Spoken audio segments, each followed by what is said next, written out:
Dulu semua orang zaman Rasulullah SAW itu dilatih jadi aktor, jadi subjek. Sehingga orang yang miskin pun ketika perang Tabuk, perang Dzatil Usra, itu semua menyumbang. Ada yang menyumbang emas yang nggak terkira, yaitu Sayyidina Utsman. Ada yang cerita, ya Rasulullah saat tadi malam buruh dan punya beras hanya 2 kilo, yang 1 kilo saya sumbangkan jenengan, yang 1 kilo saya pakai untuk keluarga kami. Sekarang logikanya sederhana, kalau orang miskin 3.000, pas itu anggap saja pasukannya misalnya 3.000. 3.000 nyumbang beras 1 kilo, itu artinya terdapat 3.000 kilo beras. Artinya apa? Orang Islam yang miskin membiayai dirinya sendiri untuk makan. Dan mereka adalah aktor heroik.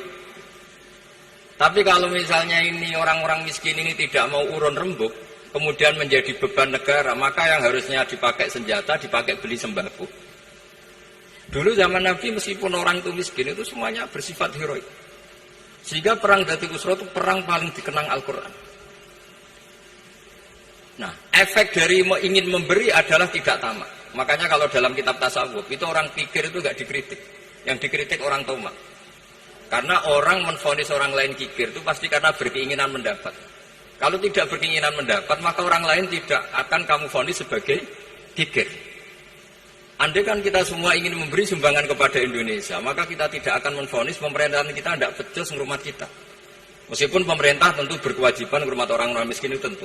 Tapi andai kan semua orang miskin berpikir ingin menyumbang pemerintah, maka tidak akan menyalahkan pemerintah ketika faktanya nanti suatu saat atau kapan saja, ya semoga ini tidak terjadi, itu tidak mampu menyumbang.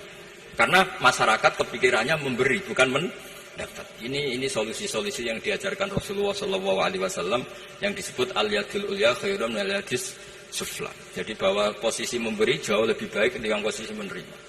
Sehingga ketika Allah mensifati orang baik itu siapa? Allah mensifatinya sederhana. Wa mimma razaqnahum yunfikun. Orang yang kepinginannya itu yang memberi. Itu dulu zaman Nabi, pas perang Khandaq, pas perang Tabuk, pas beberapa perang, itu orang yang paling miskin pun turun. Sampai orang-orang munafik mencibir, inna Allaha ta'ala la ghaniyun an shadaqati hadza. Allah tidak butuh sedekah hanya 1 kilo. Tapi coba efeknya dari sedekah 1 kilo itu tadi, misalnya orang miskin yang perang 3.000, itu semuanya memakan uangnya sendiri setidaknya enggak jadi beban negara. Terus mentalnya itu patriotik. Dari mental patriotik itu ketemu Belanda kayak apa, mereka bisa makan apa saja. Mulai ares gedang, mulai apa saja, yang penting halal. Karena mentalnya dari awal heroik. Tapi andai kan mereka mentalnya tomak, mungkin sudah mati. Karena, wah nunggu negara ngasih makan, proposal dulu, sedang mati. Tapi orang dulu enggak, karena heroik, inginnya memberi sehingga bisa mendapatkan solusinya sendiri. Ini solusi yang saya tawarkan, sebetulnya ini mudawwan. Artinya mudawwan itu ada di beberapa kitab, lihat di beberapa tafsir istilah perang Dzatil Usra, perang Tabuk atau perang apa saja itu memang zaman itu susah sekali. Itu menjadi solusi utama adalah setiap orang ingin bermental patriotik. Nah, kalau sudah orang bermental patriotik itu gampang, ukur apa saja itu gampang. Karena tadi dari 3.000 atau 1.000 atau apa saja pasukan, sampai ada yang urun tadi beras 1 kilo. Tapi 1 kilo itu menjadi satu watak, satu karakter bahwa bangsa ini inginnya memberi sama negara. Sehingga negara ini mudah merdeka. Coba kalau semua orang miskin zaman itu bermental ingin mendapat, ribut proposal, nyalahkan ini, enggak didata miskin tersinggung, kan capek.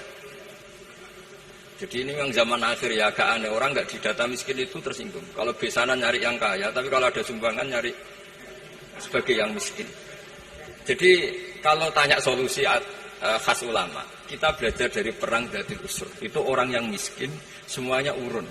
Nah barokahnya urun itu kemudian mereka bermental patriotik. Barokahnya patriotik, yang kaya, yang miskin, yang pinter, semuanya berkontribusi untuk menyumbang negara. Akhirnya negara ini bisa merdeka sebelum terbentuk TNI, sebelum terbentuk Polri. Karena tadi keinginan memberi, keinginan patriotik. Sehingga cerita buyut-buyut saya ketika Belanda atau apa Jepang, itu yang dicari di geladak saya itu ya kitab. Karena kitab ini dianggap sumber inspirasi mereka melawan Belanda. Dulu kita tahu masyarakat kita itu kalau ngerti Belanda itu dipanggil Doro, wis penjajah jadi diundang Doro. Itu kan terlalu dulu. Sehingga orang Arab itu kadang agak dengan tanda kutip mencibir kita. Kalau bahasakan negara jajahan itu mustakmarin. Negara yang perlu rame, karena cara berpikir masih masih terbelakang. Wong penjajah kok dipanggil Ndoro.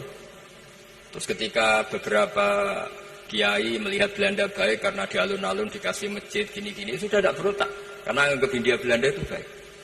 Baru ketika era beberapa ulama, ada Mbah Hashim, ada Mbah Hasbuh, tadi kata beliau Dwi Tunggal tadi. Terus ada fatwa resolusi jihad. Sehingga mereka baru sadar bahwa Belanda itu ancaman. Kayak apa pentingnya ilmu, kayak apa pentingnya fikih.